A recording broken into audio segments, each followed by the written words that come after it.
मेरे प्यारे देशवासियों, आज मैं आप सभी से एक बहुत ही महत्वपूर्ण विषय पर बात करने आया हूं। यह विषय सीधे आपके घर की रसोई से जुड़ा हुआ है, आपके परिवार की सुविधा से जुड़ा हुआ है और देश के करोड़ों एलपीजी गैस उपभोक्ताओं से जुड़ा हुआ है।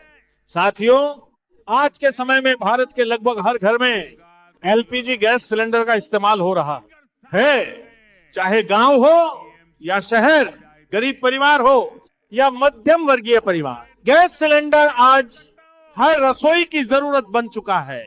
लेकिन पिछले कुछ समय से देश के अलग अलग राज्यों से ऐसी खबरें सामने आ रही थी कि कई जगहों पर गैस सिलेंडर की डिलीवरी में गड़बड़ी हो रही है।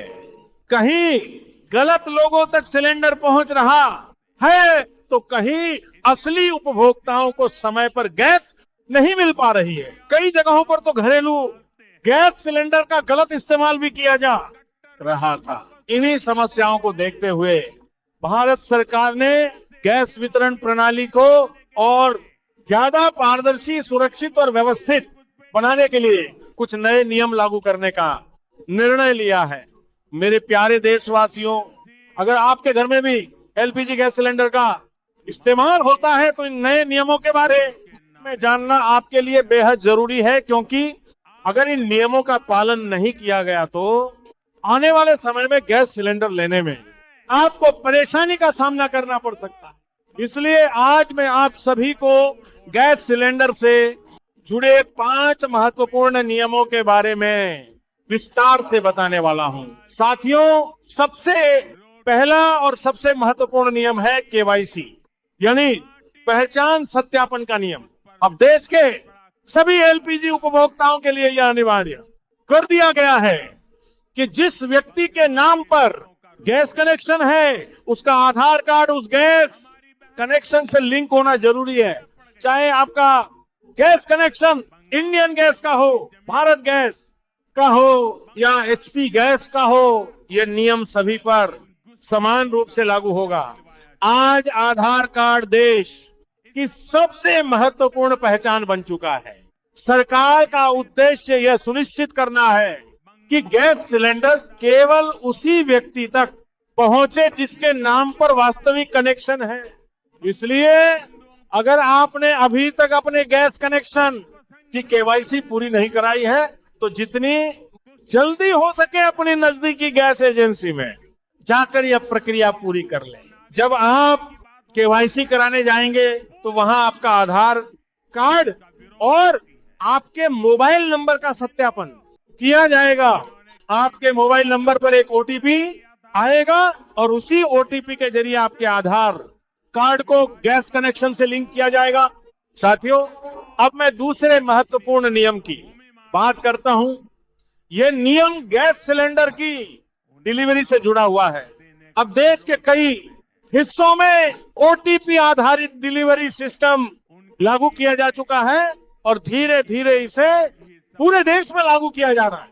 इसका मतलब यह है कि जब आप गैस सिलेंडर बुक करेंगे और जब सिलेंडर डिलीवरी के लिए आपके घर भेजा जाएगा, उसी समय आपके रजिस्टर्ड मोबाइल नंबर पर एक ओटीपी भेजा जाएगा। जब डिलीवरी बॉय आपके घर सिलेंडर लेकर आएगा तब आपको वह ओटीपी उसे बताना होगा। लेकिन मेरे देशवासियों, यहाँ एक बात का विशेष ध्यान रखना जरूरी है।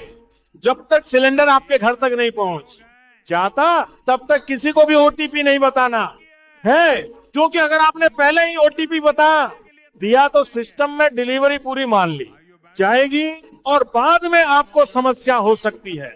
अब मैं तीसरे महत्वपूर्ण नियम के बारे में बताता हूं। यह नियम गैस सिलेंडर की बुकिंग अवधि से जुड़ा हुआ है। पहले कई जगहों पर लोग कभी भी अगला सिलेंडर बुक कर लेते थे, लेकिन अब व्यवस्था को संतुलित बनाए रखने के लिए यह तय किया गया है कि एक सिलेंडर बुक करने के बाद अगला सिलेंडर बुक करने के लिए कम से कम 25 दिन का अंतर होना चाहिए। इसका मतलब यह है कि अब आपको गैस का उपयोग थोड़ा सोच समझकर करना होगा। सरकार का उद्देश्य यह है कि देश के सभी उपभोक्ताओं को बराबर और समय पर गैस उपलब्ध हो सके। अगर आप समय पर बुकिंग नहीं करेंगे और आखिरी समय तक इंतजार करेंगे तो कभी कभी डिलीवरी में देरी भी हो सकती है। इसलिए मेरी आप सभी से अपील है कि जैसे ही 25 दिन पूरे हो तुरंत अगला सिलेंडर बुक कर दें। साथियों, अब बात करते हैं चौथे नियम की, जो गैस सब्सिडी से जुड़ा हुआ है। सरकार ने ये तय किया है कि गैस सब्सिडी का लाभ उन्हीं परिवारों को मिलेगा जो वास्तव में इसके पात्र हैं। खास तौर पर प्रधानमंत्री उज्ज्वला योजना के तहत आने वाले गरीब परिवारों को ही प्रति सिलेंडर लगभग 200 से 300 तक की सब्सिडी दी जा रही है। कई सामान्य उपभोक्ताओं के लिए सब्सिडी को सीमित किया गया है या बंद भी किया गया है। इसके पीछे सरकार का उद्देश्य यह है कि जो लोग वास्तव में आर्थिक रूप से कमजोर हैं उन्हें ही इस योजना का पूरा लाभ मिल सके। और अब मैं पांचवें और अंतिम नियम की बात करता हूं। ये नियम एक परिवार में गैस कनेक्शन की संख्या से जुड़ा हुआ है। अब सरकार ने यह साफ कर दिया है कि एक परिवार में केवल एक ही गैस कनेक्शन मान्य होगा। पहले कई मामलों में देखा गया कि पति और पत्नी दोनों के नाम पर अलग अलग गैस कनेक्शन ले लिए जाते थे, लेकिन अब आधार सत्यापन के माध्यम से अगर ये पाया जाता है कि दोनों कनेक्शन एक ही परिवार से जुड़े हुए हैं तो उनमें से एक कनेक्शन रद्द किया जा सकता है।